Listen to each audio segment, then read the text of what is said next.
Have you found yourself looking for a brand new high-efficiency iron farm? Are you dreaming of an iron farm that'll work just as well in single player as it will in the server with the boys? How about a more compact, easy-to-design build than ever before? Well, just as efficient. Top of the morning to you laddies, this is me Waddles, and I am back yet again with a new iron farm. In today's tutorial, I will be showing you how to build my brand new iron farm that I am calling the Bouncer Iron Farm. As always, if you have any questions, feel free to drop them down below in the comments and I will do my best to get back to you. For more tutorials, make sure you smash that like button, subscribe to stay in the know with everything Minecraft all the time.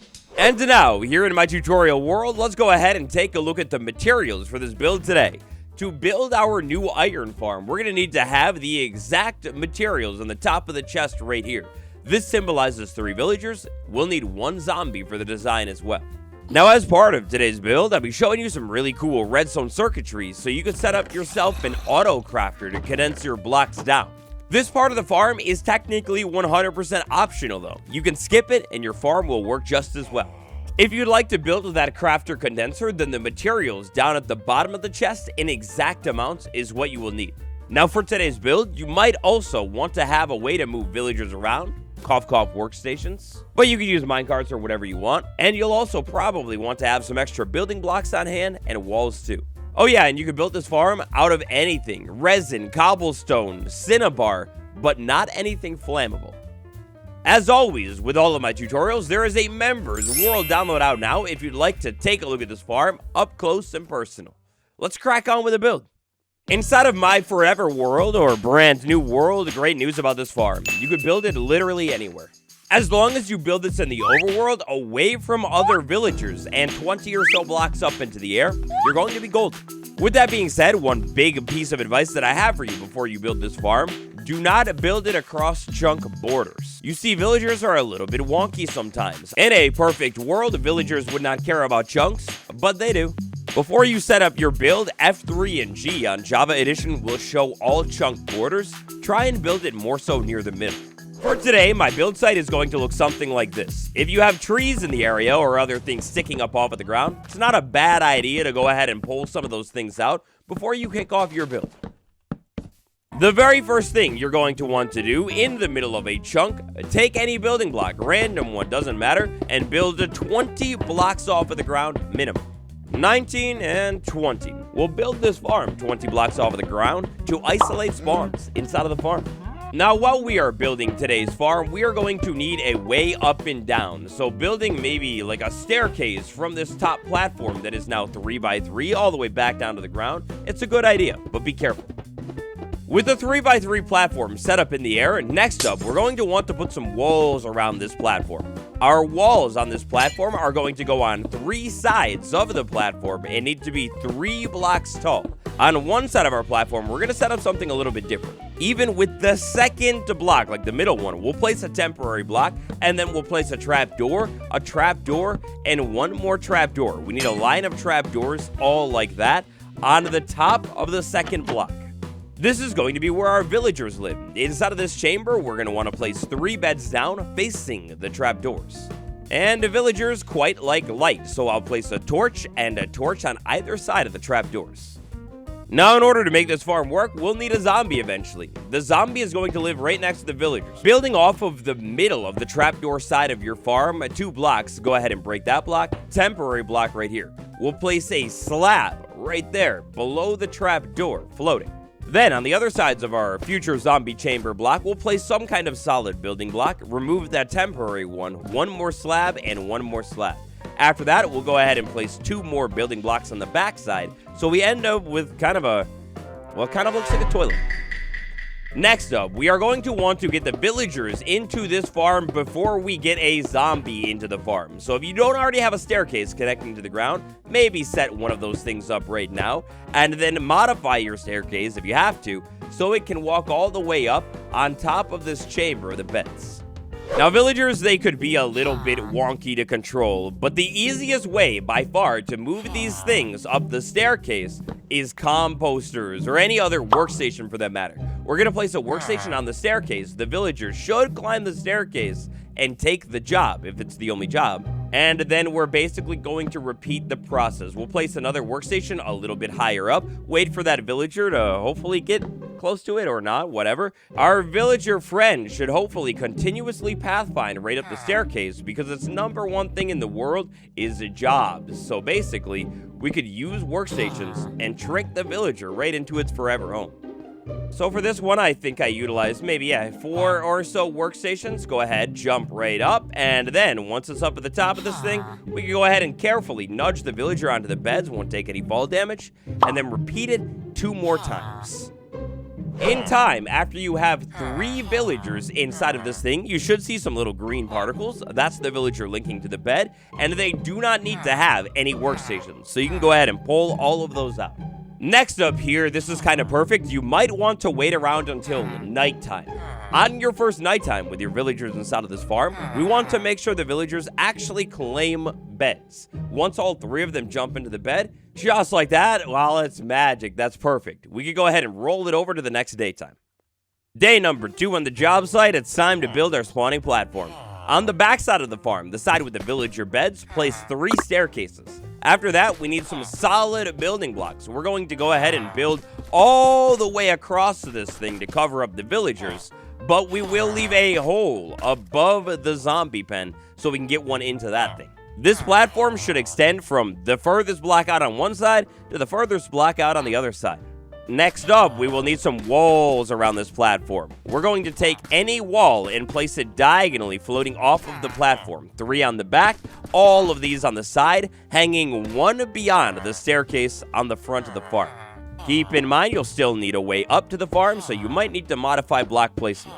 Now, real quick here, I'm going to set up a temporary thing that is going to make our life easier to get the zombie into this farm. With any random temporary block, something like this, I'll build up a little cage around this hole where we want to drop a zombie. I'm going to place an extra temporary trap door right here on this little staircase above, and then I'll actually break the blocks on the other side so I can run across. I'll close the trap door for now. To make sure nothing bad happens up top here, I'll place a temporary light source. Next up, get a name tag. If you're coming back to the game and you did not know, name tags are now craftable. 1 paper, 1 nugget. Oh, it's so cheap. After that, go ahead and think of the best name in the world. Something like that will do. And name the name tag. Next up, we wait around until nighttime, let a zombie spawn, and then get its attention. Once you have the zombie's attention, with our villagers safely covered up, we should be able to walk clean up this staircase. The zombie will follow me the whole time. Don't go too quick. Let the zombie keep pathfinding and following you all the way up to this area. Now quickly, we're going to move across this little setup, open the trap door, and wait right here on the other side. The zombie should walk forward and fall right down into your trap.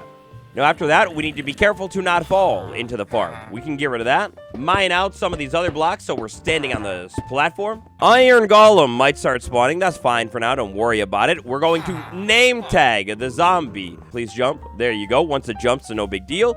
And then cover it up so it's nice and safe.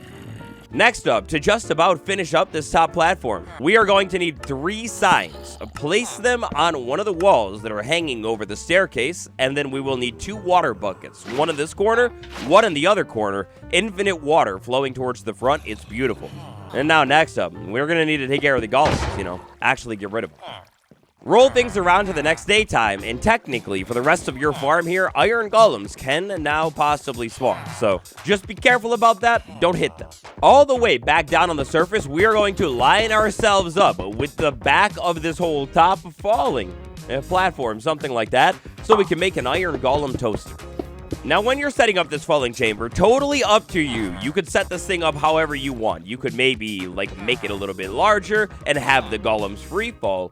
Or you could set up the constraints that I am about to set up right here in order to make sure that the iron golems fall into our future Golem Toaster 3000 every single time. In order to do that, to make sure my golems fall into the chamber every single time, I'll take the walls where the signs are and build 1 more forward. And then after that, basically build all the way down to the floor. This is where the extra walls come in. You don't have to do it like this, but I prefer to do it like this because it guarantees that the golems stay inside of their chamber every single time. Once we just about make it down to the ground, I will go ahead and branch my walls out to the left and right so I have an upside down T. On the back side of the farm right here, I'll go ahead and place some building blocks, and then building blocks going all the way up from the bottom of the villager thing down to the ground. Finally, last things last, we'll place one row of walls in the front. We don't need to worry about the front side of the phone. So here we are, basically some of the final things that you have to do with this farm. We will pick a side that we want our collection chest to sit at. It doesn't matter. We'll go ahead and pick this side right here, but make sure your chest lines up with the walls or the building blocks. After that, on the inside, we are going to need to break the floor out and to get hoppers all stringing together into that front chest. Little pro tip, if the golems have begun to spawn, you can place a bucket of lava down. They will not care about you. You can fry them up like that and keep building. So carefully, might take a little bit of time with some extra visitors in the way, but we will get a floor of 9 hoppers all stringing into that double chest. Next up, it's sign time. We need a sign standing on the middle hopper, just like whatever. And then we'll need a sign in the bottom T section, the middle side of every single wall. If you decide to not do the T, basically place a sign in the middle of our 3-block long sections of the wall, something like this. Last but not least, to fry up the golem, we need a lava bucket placed dead center. The sign will hold everything in. It's perfect. Now, moving back up to the top of our farm, we will need to remove all the golems from nearby to the farm. If there are any iron golems near to the farm, well, our whole golem production operation will completely halt. Get the golems away from the farm, give it a little bit of time. You might have to take out all of the iron golems, like light them on fire or something. But within a little bit of time, voila, the magic will begin. The iron golem will spawn, it will fall all the way down, it'll fry up, and then all of your drops actually will be thrown right into the large chest after the golem is done cooking. And there you go. That's how you build the iron farm. With all of that done, we can go ahead and get rid of all of these temporary staircases. We don't need that going all the way up. And that's it. Now you enjoy your free, easy, automatic iron. But if you like the idea of your iron being automatically condensed down into iron blocks for you, this next part of the tutorial, follow it. In order to set up an automatic crafter condenser, coming off of our double chest right here, we're going to need to dig down below it. On the first block below it, we'll place a hopper going off to the side. After that, we'll keep digging down a little bit more, and we'll place a hopper going forward, going straight into a crafter that is facing upward. On top of the crafter, we'll place a chest. Next up, clear out some blocks off to the side that the hopper is pointing towards. We now need to build 2 very simple circuits. Our first circuit, we'll start by placing blocks down in the pattern of a T, with 1 extra block coming off of it. Directly facing out of the hopper facing to the side, place a comparator. Then to place redstone dust ×3, then a repeater going in towards the middle, and finally, a redstone torch. That is circuit number 1. Circuit number 2, we will set it up on the other side of the farm and clear out a couple more blocks. On our other side of the farm here, we'll start by placing a permanent block right below the crafter. After that, a couple of permanent building blocks right there, 1 more floating right there, an extra one, and last but not least, we will need a composter sitting right there. We're going to place a redstone comparator coming out of the crafter and hit it so the little torch thing's on. Then we're going to turn towards the composter and place another one. After that, we'll place a redstone dust sitting on that block right there, and then a repeater firing into this solid block next to the crafter. So this is a simple crafter circuit that is basically going to make the crafter fire every single time it's fully full. So for now, we're going to pull everything out of the crafter and then fill up the composter. The composter, with this comparator, is going to compare signals and make it so the crafter will only craft things when it is fully full of craftable things, making iron blocks every single time.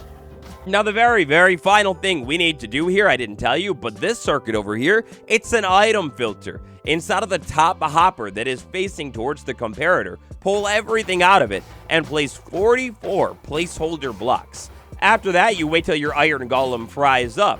Watch the hopper and make sure that inside of the hopper, we don't get poppies, no, we get iron ingots. After that, double check your crafter and make sure there are no poppies inside of it. And watch this, when I place iron ingots into this top chest and poppies, well, only the iron ingots will filter through the top chest, which will mean only iron ingots make it into the crafter, which will mean iron block pickup chest is this lower one, poppy pickup chest is going to be this higher one. Go ahead, let your farm run for a little bit of time. Maybe you'll start to stock up on iron, and then if you want to, you could build this very simple automatic bone meal machine right next door. Take all of your poppies, throw them into the top chest, let this thing automatically compost all of the poppies, and put the bone meal into the bottom chest. With our redstone circuit set up at the bottom, there we go, the easy iron farm that has been running basically the whole tutorial. My friend the bouncer, it is now fully finished. This iron farm, all based off of villager pathfinding and zombie detection range, the villagers freaking out, it will be able to run day and night. You build this little beauty inside of your world and you will never run out of iron again, I promise. Now, the final thing that I'd like to talk about today in this video is troubleshooting. If you built your iron farm, but you seem to be having a little bit of issues, my first big piece of advice is to wait around near the iron farm until nighttime sets in and watch your villagers. And make sure the villagers are jumping into the beds every once in a while. They need to be able to sleep.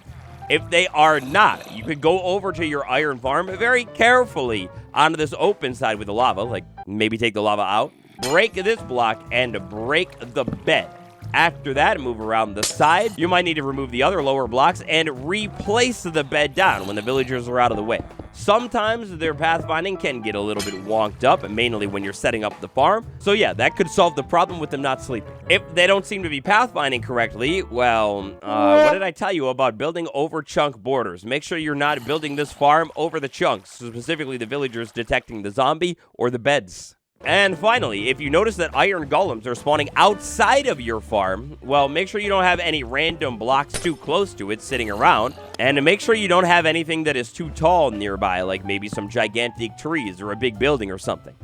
Another thing that I've noticed that can sometimes mess up villager pathfinding is if you have beds nearby on the ground. Sometimes the villagers will unlink to the bed up top. They might try and link to the bed down low, so, just don't put beds underneath the farm, and you're good. Your super easy iron farm for the drop era of Minecraft, voila. If anything changes with this farm, I'll leave a pinned comment down below saying, hey, it doesn't work. And if you happen to have built any of my old iron farms, those should still work too. This one is just a different design that's cheaper. If you enjoyed the tutorial, helped you out, smash like, subscribe for even more farms, and check out my brand new channel. It is tagged down in the description. I'll see you all tomorrow. Goodbye.